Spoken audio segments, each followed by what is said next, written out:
খেলার নাম কি? খেলার নাম কি?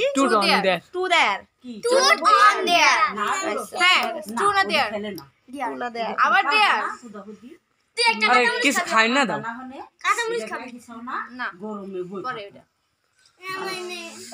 একবার আসছে শর্মিলার পাল্লা, শর্মিলা একবার নাচছে, আবারও কি খাবে? কাঁচামরিচ না পিঁয়াজ? এখন খাইয়ে নেবো না। এই দেখেন মরিচ খাইতেছে, চিটিং বাজ একটুখানি খাইছে, তাও ঝাল আছে। মরিচটা কি দেখছেন? না থাক। এবার হলো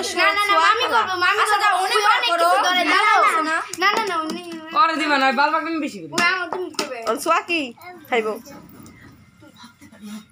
জীবনে বাপ মার কাছে না কইয়া কোথাও ঘুরতে গেছিলা অনেক দূরে? ঘুরবারই গেলাম না। বাবির দিকে বললাম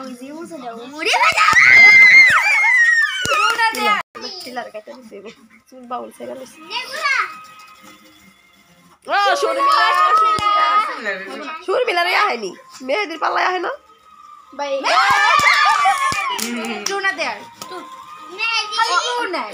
আমি বিয়ে করার শখ আছে না?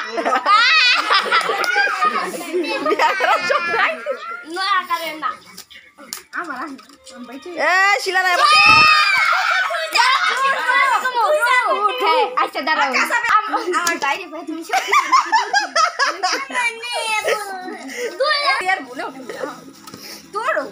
কাঁচামরিচ খাওয়া লাগবো।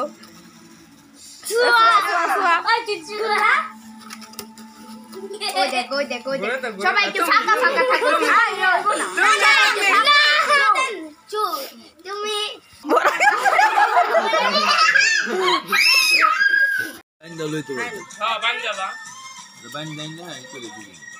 মোদে দুলা ভাই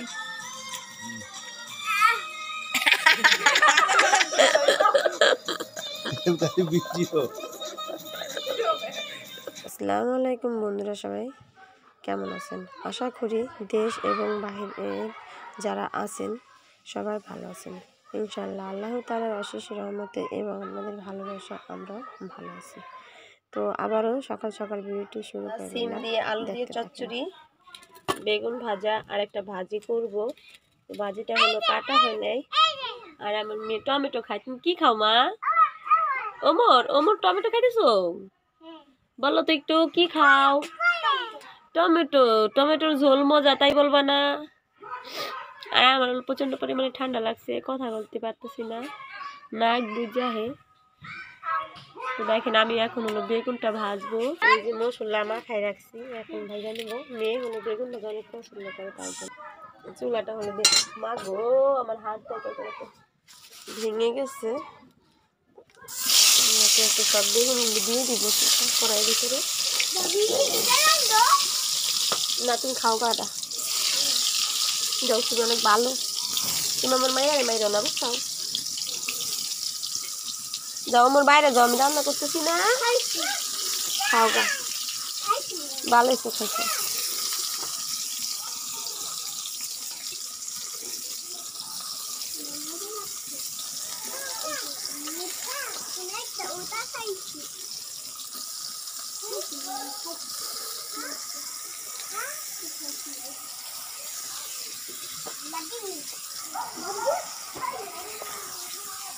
দিলাম, ভেজে ভাজতে থাকি, আমার সঙ্গে থাকেন।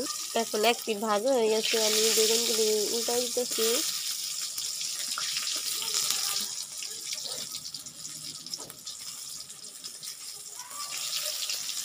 দেখতে পাচ্ছেন সুন্দর মতো ভাজা হয়েছে। বেগুন ভাজাটা সবাই পছন্দ করে, আমার কাছেও অনেক ভালো লাগে বেগুন ভাজা।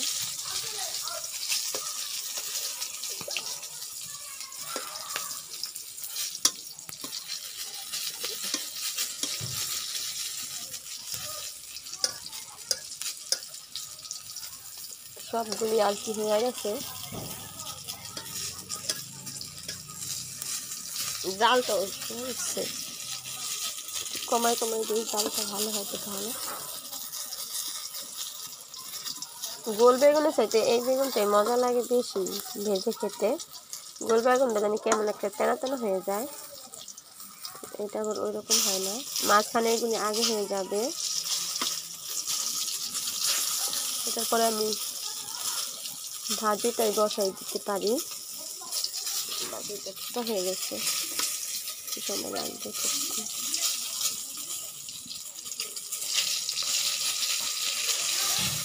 বেগুনগুলি সাইড করে রাখলাম যাতে পুড়ে না যায়। সাইডের গুলো একটু মাঝে দিয়ে দিলেন।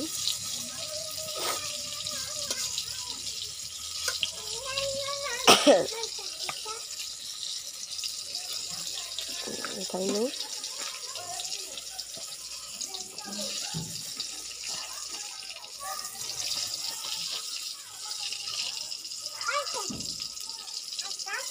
আচ্ছা এটা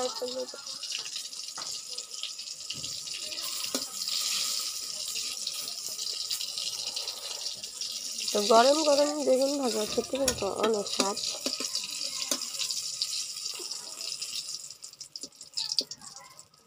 না খেলে তো আর বোঝা যায় না।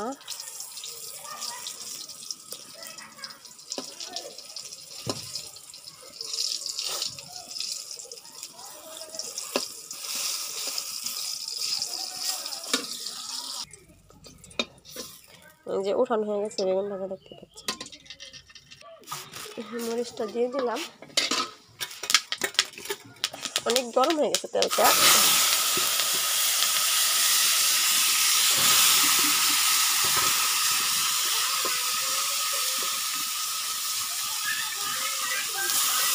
কদু দিয়ে আলু দিয়ে আর পাঁচমিশালি ভাজি, মানে অল্প একটু কদু আছে, ওগুলি কি করবো তাই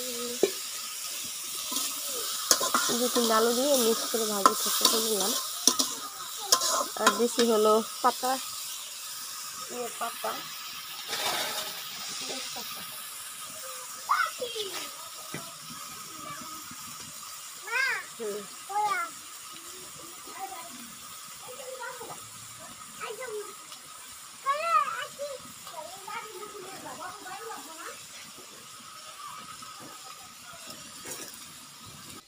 ভাজিটা হলো হয়ে গেছে, এখন নামিয়ে নিব। চুলাটা হলো নিভে গেছে। আমি যে ভাজিটা নামাই নিছি, দেখেন কি সুন্দর দেখতে দেখা যাচ্ছে। মেয়ের জন্য পানি গরম দিলাম।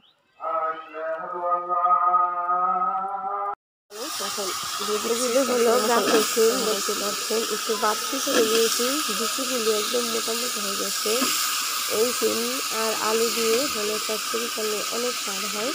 এর ভিতরে হলো টমেটো দিয়ে দিব, এগুলো খেতে আমার কাছে অনেক ভালো লাগে। তো এমনিতে আমার ঠান্ডা লাগছে, নিচে কোনো রুচি নাই, রুচি নষ্ট হয়ে গেছে। তো আজকের এই সিম চচ্চড়ি আলু আর সিম দিয়ে যে টমেটো দিয়ে যে চচ্চড়িটা করছি, এই চচ্চড়িটা দিয়ে আমি অনেক মজা করে ভাত খেলাম, আমার কাছে অনেক ভালো লাগছে। তো আপনারা যদি কেউ খেয়ে থাকেন তাহলে বুঝতে পারবেন বা পারছেন যে এই চচ্চড়িটা কী মজা হতে পারে। আর যারা না খাইছেন তারা তো জানেন না, তো তারা চচ্চড়ি করে খেয়ে দেখবেন, অনেক মজা লাগে। টমেটোর টক মানে পরে দিতে হয় টমেটোটা, আর এগুলি হলো ভালোভাবে সুন্দর কষা নিতে হয়। মশলাটা হালকা দিলেই হয়, বেশি মশলা দিলে হলেও মাছের তরকারির মতো হয়ে যায়, ওটা আর কি বেশ একটা স্বাদ লাগে না। সিম বা সবজি বা গুঁড়া মাছ এগুলিতে সবসময় অল্প মশলা দিতে হয়। অল্প মশলা না দিলে এগুলি স্বাদ নষ্ট হয়ে যায়, আর অল্প মশলা দিলে স্বাদটা সুন্দর হয়, যে সবজিটা ওটার একটা স্বাদ আসে। তো অনেক দিন ধরে সিমগুলি রেখে দিয়েছি আমি এই চচ্চড়ি খাওয়ার জন্য, যাতে সিমগুলি বাড়তে হবে। যখন কামড় লাগবে তখন বেশিটা যদি কামড় লাগবে অনেক অনেক ভালো লাগে। তো অনেকেই খায়, আমার বোন এগুলি অনেক পছন্দ করে। তো আজকে রান্না আমার এই যে এই পর্যন্ত। তো আমার ভিডিওটি যদি ভালো লাগে অবশ্যই লাইক, কমেন্ট, শেয়ার করবেন, সাবস্ক্রাইব করতে ভুলবেন না। আর আমাকে সাপোর্ট করবে সবসময়। আপনারা যদি আমাকে সাপোর্ট না করেন তাহলে আমি সামনের দিকে এগিয়ে যেতে পারবো না। আপনাদের সাপোর্টেই আমি সামনের দিকে এগিয়ে যেতে পারবো। তো সবাই ভালো থাকবেন, সুস্থ থাকবেন, এখানে বিদায় নিয়ে নেব। আল্লাহ হাফেজ, আসসালামু আলাইকুম।